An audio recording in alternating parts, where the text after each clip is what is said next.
أعوذ بالله من الشيطان الرجيم بسم الله الرحمن الرحيم وقرن في بيوتكن ولا تبرجن تبرج الجاهلية الأولى وأقمنا الصلاة وآتينا الزكاة وأطعنا الله ورسوله إنما يريد الله ليذهب عنكم الرجس أهل البيت ويطهركم تطهيرا۔ اور اپنے گھروں میں رہا کرو جیسے گزشتہ جاہلیت میں عورتیں زیب زینت کا اظہار کرتی تھیں، اس طرح زینت ظاہر نہ کیا کرو، نماز کی پابندی کرتی رہو، زکوٰۃ دیتی رہو اور اللہ اس کے رسول کی فرما برداری کرتی رہو۔ اے پیغمبر کے گھر والو، اللہ چاہتے ہیں کہ تم کو گندگی سے بچائے رکھیں اور تم کو پاک و صاف رکھیں۔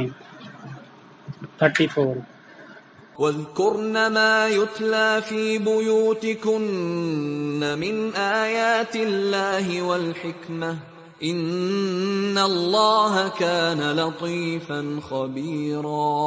اور تمہارے گھروں میں جو اللہ تعالیٰ کی آیتیں اور حکمت کی باتیں سنائی جاتی ہیں ان کو یاد رکھو، یقیناً اللہ تعالیٰ بہت مہربان اور باخبر ہیں۔ آیت نمبر 34 سورہ احزاب۔ ان المسلمین والمسلمات والمؤمنین والمؤمنات والقانتین والقانتات والصادقین والصادقات والصابرین والصابرات والخاشعین والخاشعات والمتصدقین والمتصدقات والصائمین والصائمات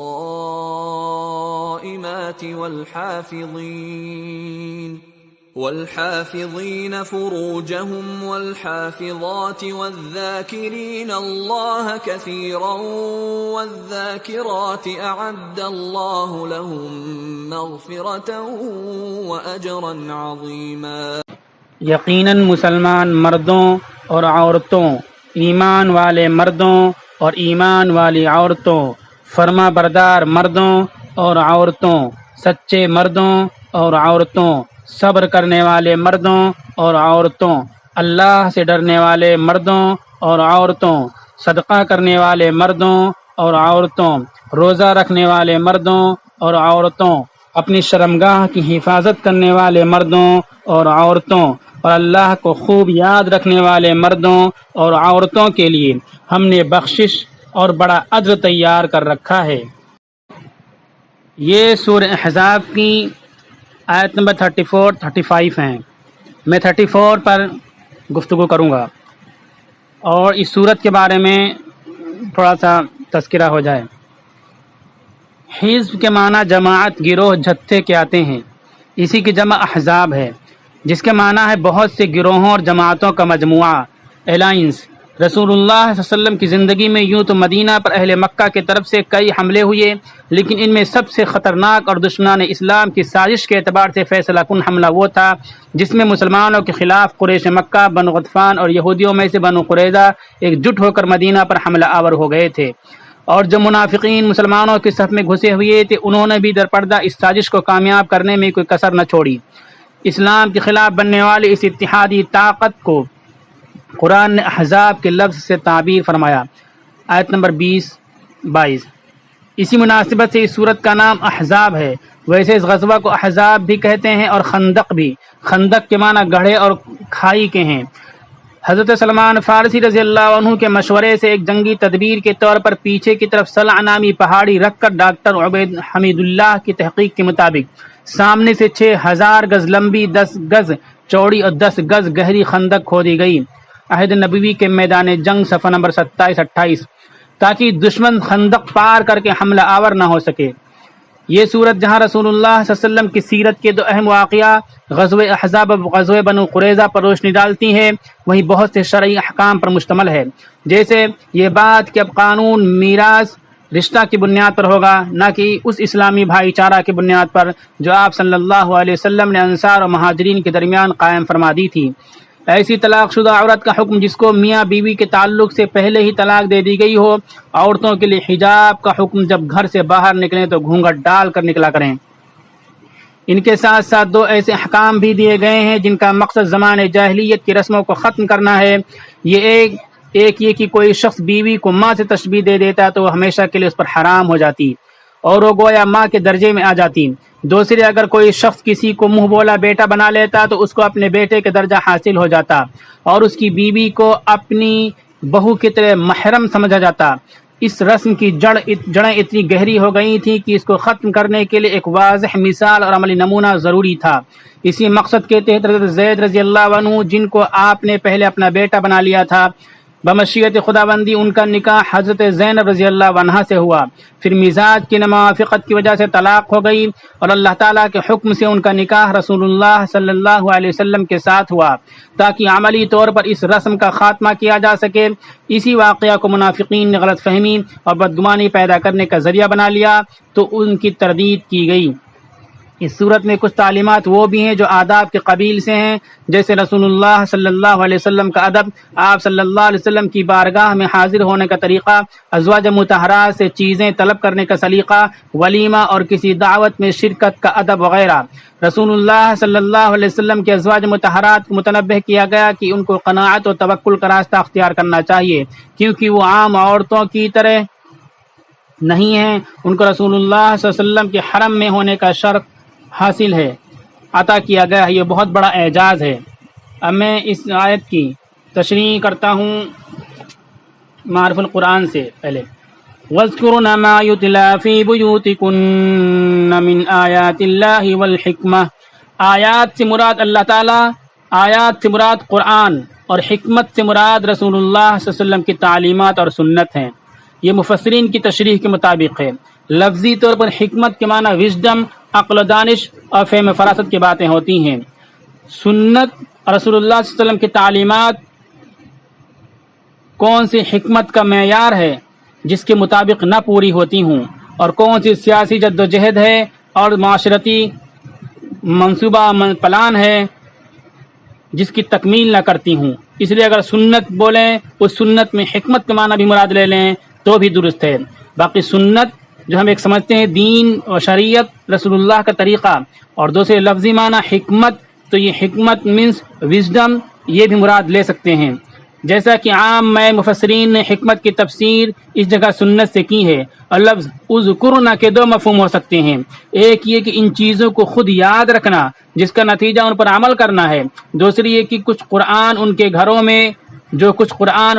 میں ان کے سامنے نازل ہوا، یا جو تعلیمات رسول اللہ صلی اللہ علیہ وسلم نے ان کو دیں، اس کا ذکر امت کے دوسرے لوگوں سے کریں اور ان کو پہنچائیں۔ فائدہ: ابن عربی نے احکام القرآن میں فرمایا کہ اس آیت سے ثابت ہوا کہ جو شخص رسول اللہ صلی اللہ علیہ وسلم سے کوئی آیت قرآن یا حدیث سنے، اس پر لازم ہے کہ وہ امت کو پہنچائے۔ یہاں تک کہ ازواج مطہرات پر بھی لازم کیا گیا کہ جو آیات قرآن ان کے گھروں میں نازل ہوں، یا جو تعلیمات رسول صلی اللہ علیہ وسلم رسول سے ان کو حاصل ہوں، ان کا ذکر امت کے دوسرے افراد سے کریں، یا اللہ کی امانت ان کو پہنچائیں۔ قرآن کی طرح حدیث کی حفاظت۔ اس آیت میں جس طرح آیات قرآن کی تبلیغ و تعلیم امت پر لازم کی گئی ہے، اسی طرح لفظ حکمت سے فرمایا کہ احادیث رسول صلی اللہ علیہ وسلم کی تبلیغ و تعلیم کو بھی لازم کیا جائے۔ اسی لیے صحابہ کرام رضوان اللہ علیہ مجمعین نے اس حکم کی تعمیل ہر حال میں کی ہے۔ صحیح بخاری میں حضرت معاذ رضی اللہ تعالیٰ عنہ کے واقعہ کہ انہوں نے رسول اللہ صلی اللہ علیہ وسلم سے ایک حدیث سنی، لیکن اس کو عام لوگوں کے سامنے اس لیے بیان نہیں کیا کہ خطرہ تھا کہ لوگوں کو اس کے درجے لوگ اس کے درجہ میں نہ رکھیں گے اور کسی غلط فہمی میں مبتلا ہو جائیں گے۔ لیکن جب ان کی وفات کا وقت آیا تو لوگوں کو جمع کر کے وہ حدیث سنا دی اور فرمایا کہ میں نے اس وقت تک دینی مسئلے سے اس کا ذکر کسی سے نہیں کیا تھا، مگر اب موت کا وقت قریب ہے، اس لیے امت کی امانت ان کو پہنچانا ضروری سمجھتا ہوں۔ صحیح بخاری میں ان کے الفاظ یہ ہیں: فَأَخْبَرَ بِهِ مَعَاذٌ عِنْدَ مَوْتِهِ تَأَثَّمًا، یعنی حضرت معاذ رضی اللہ تعالیٰ عنہ نے یہ حدیث لوگوں کو وفات کے وقت اس لیے سنا دی کہ وہ گنہگار نہ ہوں، کہ حدیث رسول امت کو نہیں پہنچائی۔ یہ واقعہ بھی اسی پر شاہد ہے کہ اس حکم قرآنی کی تعمیل سب صحابہ کرام واجب و ضروری سمجھتے تھے، اور صحابہ کرام نے حدیث کو احتیاط کے ساتھ لوگوں تک پہنچانے کا اہتمام فرمایا تھا، تو حدیث کی حفاظت بھی ایک درجے میں قرآن کی حفاظت کے قریب ہو گئی۔ اس معاملے میں شبہات نکالنا در حقیقت قرآن میں شبہات نکالنا ہے۔ یہ تشریح ہو گئی معرف القرآن سے۔ اب یہاں جو خواتین مخاطب ہوئیں ازواج مطہرات، اس ذیل میں جو حکمت کی بات ہے، سمجھ بوجھ کی بات ہے، سورہ احزاب کے اندر یہ بات آتی ہے، اس چیز پر ہم کو توجہ دینا، دھیان دینا ہے۔ احزاب یہاں فوجوں کا تذکرہ ہے اور اسلام مخالف الائنس کا تذکرہ ہے، جنگ کا تذکرہ ہے، مارکوں کا تذکرہ ہے۔ جب جنگ برپا ہو، مارکے برپا ہوں اور دشمن متحد ہو چکا ہو، تو ایسے موقع پر بنیادی طور پر، زمینی طور پر، سلیپر مومنٹ کے طور پر ہم کو کیا کرنا ہوگا، اور کون سی چیز ایسی ہے جو ہمیں فتوحات عطا کر سکتی ہے اور ہمارے سماج و معاشرے میں جالے اور بہادر افراد پیدا کر سکتی ہے اور دشمنوں سے مقابلہ کرنے والی جماعتیں تیار کر سکتی ہے۔ وہ طاقت، وہ چیز عورت ہے۔ عورت گھر میں رہے گی، میدان میں، سیاسی جد و جہد میں اور کاروبار میں، معیشت میں، کاشتکاری میں، مزدوری میں، دوسرے مقامات کے بجائے وہ گھر میں سیدھا رہے گی اور گھر میں رہ کر کے افراد سازی کا کام کرے گی، اور اس طرح سے انتہائی درجہ ناموافق، نامساعد اور پرخطر حالات میں انقلاب اور فتوحات کو طاقت فراہم کریں گی عورتیں گھروں میں رہ کر کے۔ قرآن کی اس آیت میں ازواج رسول کی ایک ذمہ داری کو بتایا گیا ہے۔ وہ ذمہ داری یہ ہے کہ پیغمبر اسلام کے ذریعے ان کو قرآن کی جو تعلیمات مل رہی ہیں اور حکمت کی جو باتیں وہ سن رہی ہیں، ان کو دوسروں تک پہنچائیں اور وہ ان باتوں کا چرچا کریں۔ دوسرے لفظوں میں یہ کہ ازواج رسول کے گھر کو ایک تعلیمی ادارہ یا ایک دعوتی مرکز کے طور پر کام کرنا چاہیے۔ یہ بات صرف ازواج رسول صلی اللہ علیہ وسلم کے گھر کے بارے میں نہیں، بلکہ ہر مسلمان کے گھر کے بارے میں ہے۔ ازواج رسول کے گھر کو اس معاملے میں گویا ماڈل کا درجہ حاصل ہے۔ ازواج رسول کی حیثیت امہات المومنین بالفاظ دیگر معلمات المسلمین کی ہے۔ ان کی ذمہ داری تھی کہ پیغمبر کے قریب رہ کر جو کچھ سیکھیں ان کو بقیہ لوگوں تک پہنچا دیں، پھر یہ سلسلہ امت میں برابر جاری رہے۔ دور اول میں ازواج رسول کے گھر کو بھی یہ حیثیت حاصل تھی، اصحاب رسول کے گھر کو بھی۔ دور صحابہ میں آپ دیکھیں ہر گھر تعلیم و تدریس کا مرکز رہا ہے، دعوت و تبلیغ کا مرکز رہا ہے۔ اس طرح اسلام کی پوری تاریخ میں اہل ایمان کا گھر مسلسل طور پر دعوت و تبلیغ کا مرکز رہا ہے۔ خواتین فطری طور پر اس مرکز میں بنیادی کردار کی حیثیت رکھتی تھیں۔ پیغمبر اسلام کے بعد اسلامی تاریخ کا تسلسل زیادہ تر دو ادوار کے ذریعہ قائم رہا، داخلی اعتبار سے گھر اور خارجی اعتبار سے مسجد۔ اس سلسلے میں ہم دوسری مثال تاتار کی پیش کریں۔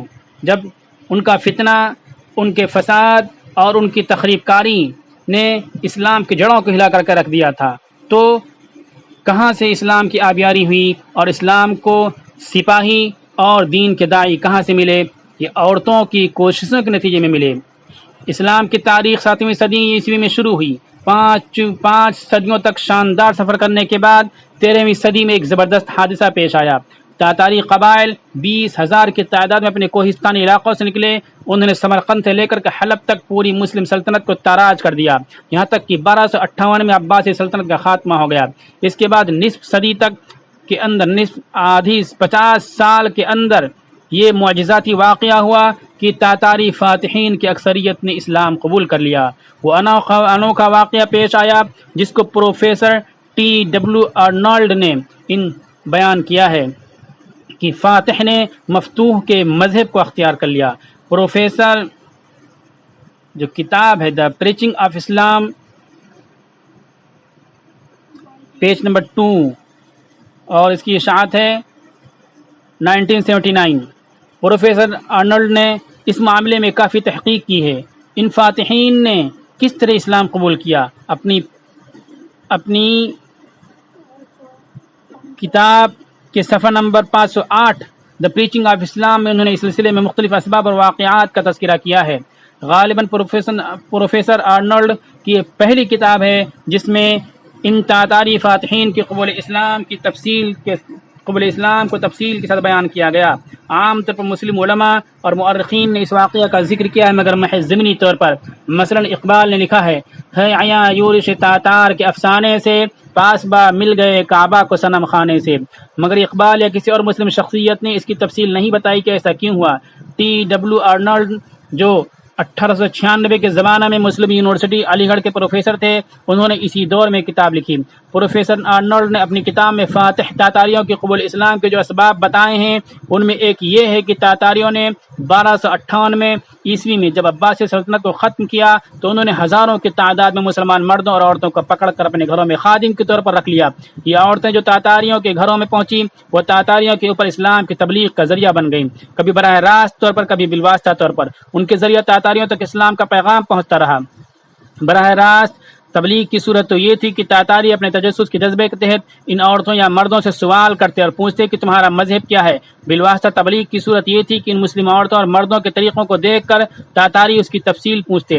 مثلا وہ ایک دوسرے کو السلام علیکم کہتے ہوئے سنتے تو پوچھتے کہ اس کا مطلب کیا ہے، یا کام شروع کرتے ہوئے ان سے کوئی بسم اللہ الرحمن الرحیم کہتا اور ان کو سن کر تاتاری لوگ پوچھتے کہ یہ کیا چیز ہے۔ اس طرح کبھی وہ ان کی زبان سے قرآن کی کوئی آیت یا کوئی حدیث رسول سنتے، پھر اس کا مفہوم جاننے کی کوشش کرتے وغیرہ۔ اس طرح مسلم خواتین مردوں کے ساتھ اسلام کی تبلیغ کا ذریعہ بنی رہیں، ان کی وجہ سے ہر گھر میں اسلام کا پرامن چرچا ہونے لگا۔ یہ طریقہ پورے ایک نسل تک جاری رہا۔ آخر کار اس کے سبب سے نیز دوسرے اسباب سے یہ واقعہ ہوا کہ فاتح تاتاریوں کی اکثر تعداد نے اسلام قبول کر لیا۔ وہ مقام جہاں بظاہر اسلام کی تاریخ ختم ہو گئی تھی، وہیں سے اسلام کی تاریخ دوبارہ نئی طاقت کے ساتھ شروع ہو گئی۔ اس تاریخ ساز واقعہ میں مسلم عورتوں کا حصہ بھی تقریباً اتنا ہی ہے جتنا کہ مسلم مردوں کا حصہ ہے۔ عورتیں گھروں میں رہ کر کے نسلوں کو بدل سکتی ہیں، سماج کو بدل سکتی ہیں، قوموں کی سوچوں کو بدل سکتی ہیں۔ یہاں تاتاریوں کے قبضے میں آنے والی مظلوم و مقہور ہماری بہنوں اور بیٹیوں نے پوری تاریخ کو بدل دیا، اور جہاں اسلام شکست کھا چکا تھا وہاں سے فتوحات کے جھنڈے بلند کیے۔ دوسری مثال اکبر کی والدہ کی ہے، ملا عبد النبی، جن کی وفات 991 ہجری میں ہوئی، شہنشاہ اکبر کے زمانے کے بڑے علماء میں تھے۔ ان کی بنوائی ہوئی ایک مسجد اب بھی نئی دہلی میں بہادر شاہ ظفر مارگ کے کنارے موجود ہے، جو مسجد عبد النبی کے نام سے مشہور ہے۔ ملا عبد النبی شہنشاہ اکبر کے استاد تھے، اس بنا پر وہ اکبر کے دربار میں بلا روک ٹوک آتے جاتے تھے۔ اکبر نے ملا عبد النبی کو حکومت میں صدر الصدور کے عہدے پر فائز کیا تھا۔ اکبر سے خصوصی تعلق کے بنا پر ملا عبد النبی کو اس زمانہ میں نہایت عزت کا مقام حاصل ہوا۔ ملا عبد القادر بازارعیونی کا بیان ہے کہ منصب صدارت کو کسی سلطنت میں وہ اہمیت حاصل نہیں ہوئی جو ملا عبد النبی کے زمانے میں اسے حاصل تھی۔ اکبر کو ملا عبد النبی سے اتنی عقیدت تھی کہ وہ ان کے جوتے سیدھا کرتا تھا، ان کے مکان پر جا کر ان سے حدیث سنتا تھا۔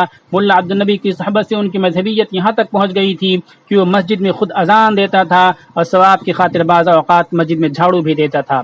ایک بار ایسا ہوا کہ اس کی سالگرہ کی تقریب تھی۔ اکبر نے اپنی مشہور پالیسی کے مطابق اس دن جو کپڑا پہنا تھا وہ زعفرانی رنگ گیروے رنگ کا کپڑا تھا۔ ملا عبد النبی نے اس کو دیکھا تو وہ اس کو ہندوانہ رنگ سمجھ کر غصہ ہو گئے اور بھرے دربار میں اکبر کو اپنے عصا سے مار دیا۔ اکبر کو اس پر ناگواری ہوئی مگر وہ خاموشی سے اٹھ کر محل کے اندر چلا گیا۔ محل کے اندر اس کی ماں مریم مکانی موجود تھیں۔ اس نے ماں سے کہا کہ ملا عبد النبی نے مجھے آج بھرے دربار میں مارا ہے، اگر تنہائی میں مجھ کو نصیحت کرتے تو اس میں کوئی حرج نہ تھا۔ اکبر کی ماں مریم مکانی ایک ذہین اور صاحب علم خاتون تھیں۔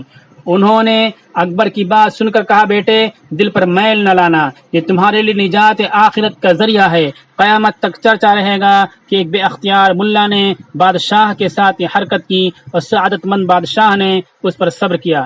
معاصر الامراء جلد 2 صفحہ نمبر 560۔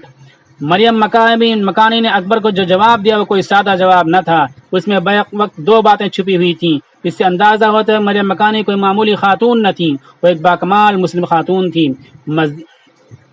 اس طرح سے مریم مکانی کی تربیت کے نتیجے میں ملا عبد النبی کا احترام اور دیگر علماء اور شاعر اسلام کا احترام اکبر بادشاہ کیا کرتا تھا۔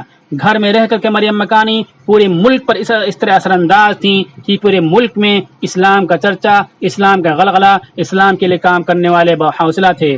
لیکن جب اکبر بادشاہ کے گھر میں مریم مکانی کی رحلت کے بعد دوسری مزاج دوسرے ذہن کی خواتین آئیں تو اندر گھروں میں رہ کر کے انہوں نے باہر کی دنیا کی تصویر بدل دی اور ملک کے حالات بدل دیے۔ وہی اکبر جو مسجد میں جھاڑو لگایا کرتا تھا، اور وہی اکبر جو دین کے لیے اس طرح کی رسوائی اور اس طرح کی مار برداشت کیا کرتا تھا، تمام شعائر اسلام کے خلاف اس نے ایک محاذ قائم کر دیا اور غیر اسلامی شعائر کی ترویج و اشاعت کے لیے کھڑا ہو گیا۔ اس سے معلوم ہوا جو اللہ تعالیٰ نے ان آیات میں حکم دیا کہ عورتیں اپنے گھروں میں رہا کریں اور گھروں میں تعلیم و تربیت کا ماحول بنائیں، تو اس سے نسلیں کھڑی ہوں گی، سماج سدھرے گا، قوم کو افراد ملیں گے، ملک کو افراد ملیں گے۔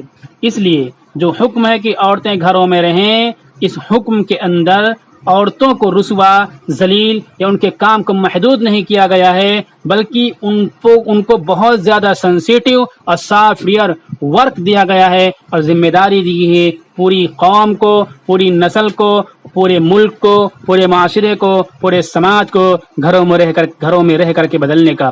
اس وقت اس زمانے میں عورتوں کے ذریعے سے بچوں کی تعلیم تربیت کے لیے جو چیزیں لازم ہو چکی ہیں اور ضروری ہو چکی ہیں، اس میں یہ ہے کہ عورتیں کم سے کم 11-12 پڑھی ہوئی ہوں۔ 11-12 کے بعد بچوں کی ٹیچنگ میتھڈولوجیز جو ہوتی ہیں، طریقۂ تعلیم جو ہوتی ہیں، اور تعلیم و تربیت کے لیے جو اسناد ہوتی ہیں، ان اسناد کو بھی حاصل کریں۔ اس لیے اگر ہمیں چاہتے ہیں کہ ہمارا معاشرہ، ہمارا سماج تعلیم یافتہ ہو، ترقی یافتہ ہو اور عروج و اقبال کی منزلیں طے کرے، تو ضروری ہے کہ سب سے پہلے قرآن اور سنت کی تعلیم ان کو دیں، اور قرآن و سنت کے ساتھ عصری تعلیم میں 11-12 تک ان کو تعلیم دلائیں، انٹر تک تعلیم دلائیں، اور اس کے بعد تعلیم دینے کی قانونی طور پر اہل بن سکیں۔ جب یہ عورتیں قانونی طور پر اہل بن سکیں گی تو گھروں میں بچوں کی تربیت کریں گی، اور اسکولوں میں پڑھنے والے چھوٹے بچوں کی بھی تربیت کر سکتی ہیں، اسکولوں میں جا کر کے خدمت انجام دے کر کے بچوں کی تربیت کر سکتی ہیں۔ اللہ تعالی عمل کی توفیق